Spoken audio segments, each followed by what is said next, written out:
ለምሳሌ በህይወታችሁ ውስጥ የተከሰቱ ወይም ደግሞ የሰራችኋቸው ሰክሰሶች ቤታችሁ፣ ንብረታችሁ፣ መኪናችሁ፣ ሁሉ ነገራችሁ ህይወት የሰጣችሁ ጊዜያዊ ደስታ ናት።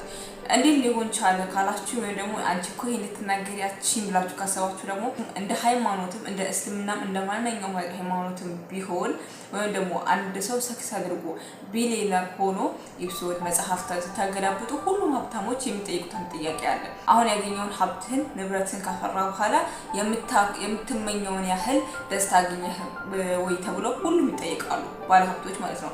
በጣም የሚገርመው የሁሉ መልስ አንድ አይነት ነው። ያ መልሳቸው ምንድነው? ነቲንግ አይደለም። እንደውም ያን ሁላ ሰክሰስ ያደረኩት ያን ሁላ ቫልዩ የሰጠሁት ያን ሁላ ቻሌንጅ ያለፍኩት ለዚህ ነው ብዬ ነው። በጣም የሚገርመኝ የምታስቡትን ያህል ህይወት የሚፈልገውን ነገር ወይም ደግሞ ቁሳዊ አካሎችን ስናገኛቸው ኖርማል ናቸው በህይወታችን ውስጥ ማለት ነው። እና አሁን በጣም የሚያስደነግጠው ነገር ምንድነው? አሁን የምትመኙት ነገር በህይወታችሁ የፈለገ ያህል ደስተኛ ለመሆን የምትጋጋጡት ያህል አያስደስታችሁ እዛ ጋር ስትደርሱ። በትንሹ እንኳን ስታዩ አሁን ላይ ለደረሳችሁበት እኮ አሁን ላይ በጣም ለዚህ ነበር የምትሉ ነገር የለም። በጣም የምትመኙት ነገር ነበር ትናንትና ብዬ አስባለሁ። ነገር ግን ያለ ፍቃድ ነው ህይወት ሰጣችሁ ስታዩ በጣም ኖርማል ሆኖባችሁ ለዚህ ነው እንዴ የምትሉበት ነገር አለ።